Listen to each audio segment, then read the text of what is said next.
Jack Smith's Deposition, Part 11, Pennsylvania. What I'm doing here is reading you Jack Smith's deposition, excerpts from it, because it is important for us to remember that Donald Trump was responsible for a conspiracy that involved an insurrection at the Capitol on January 6, 2021. And I believe that it's important for every American to remember the truth, to keep the truth alive, that it is Donald Trump who incited insurrection. It is Donald Trump who perpetrated a conspiracy. And Jack Smith's deposition is a reminder.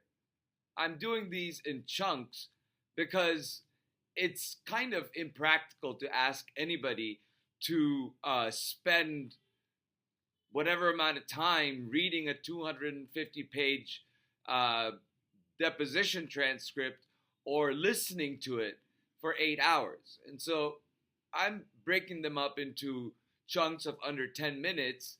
And so it gets to, I think, about 2.5 hours that I'm reducing it down to. In this episode, I'm going to be talking mostly about Pennsylvania, and Representative Mary Gay Scanlon is the one who starts with the questioning. So I'll read the questions and then Smith's answers. Question: can you just outline for us what actions President Trump, if any, took in Pennsylvania, a state that Joe Biden clearly won in the 2020 presidential election, to overturn its results and gain the electoral votes for himself? Smith: like the other 6 states involved, there were knowing false statements about false claims. Persistent claim that more people had voted than had been given ballots.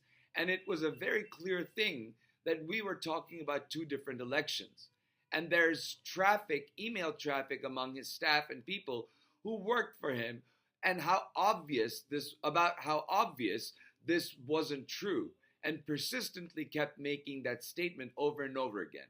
I also remember Pennsylvania, the chair of the Republican Party in Pennsylvania, a guy by the name of Tabas, very shortly after the election, disabused President Trump of the idea that the reason his vote total, his lead, was going down was because of fraud. As he explained again, that's how we all knew that's how it was going to work with absentee ballots in the state of Pennsylvania, which had very strong evidence that Trump, which we had very strong evidence that Trump, in fact, had been briefed upon by his campaign staff.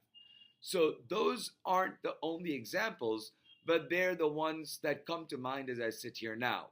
Question: did the fact that the chair of the Pennsylvania Republican Party told the president that there was nothing fraudulent about the fact that Democrats' total was continuing to grow, did that stop President from continuing his efforts to promote claims of voter fraud in Pennsylvania or elsewhere?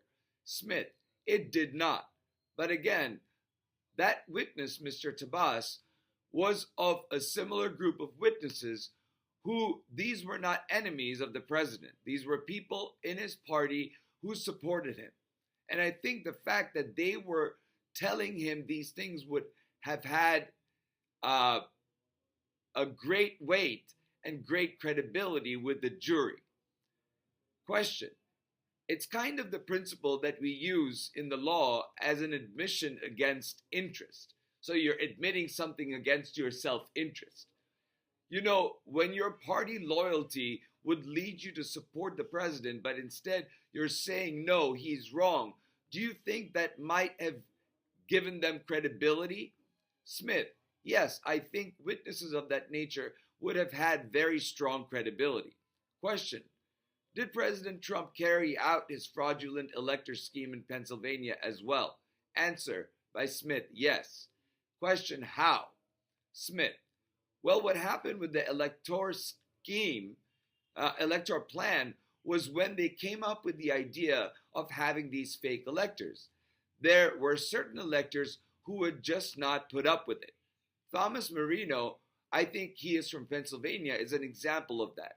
And so as a result, and he wasn't the only one in the scheme generally, as a result, they had to replace electors. And again, just to keep in mind, all the electors we're talking about here are people who supported Donald Trump. These are people who signed up and said, I want to be an elector for Donald Trump.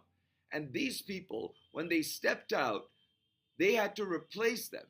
And part of what's required under the Electoral Count Act is that there are procedures for doing that.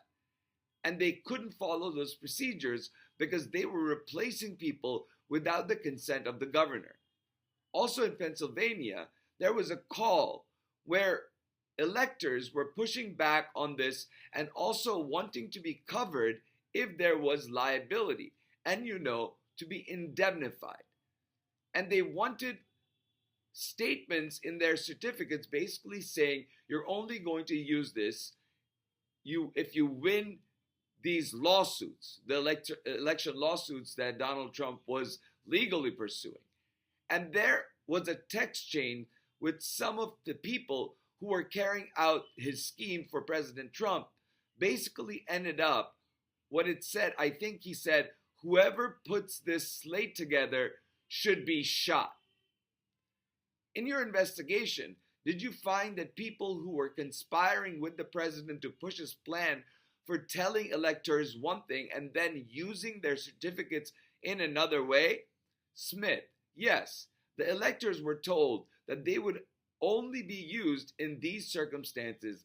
As you know, other ways of overturning the election fell away as President Trump and his co-conspirators became more desperate. They came up with even more obviously illegal ways to stay in power.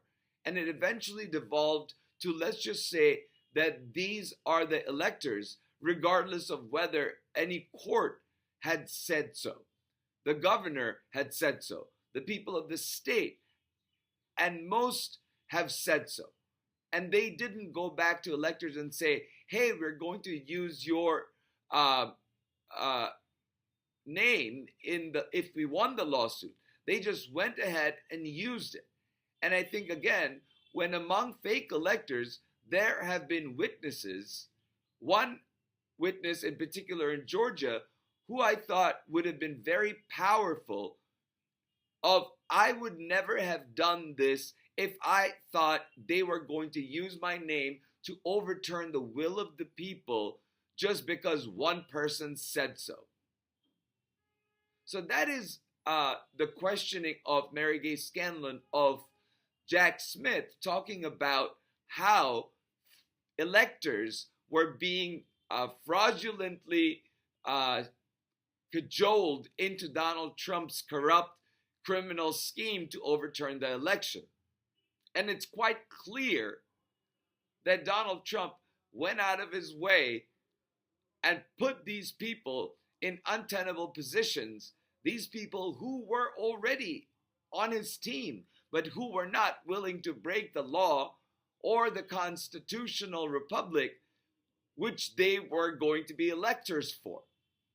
So with that said, I will continue in the next episode to talk more about Donald Trump's criminal scheme to overturn our constitutional republic. Remember to share, like, and subscribe, and I will talk to you soon.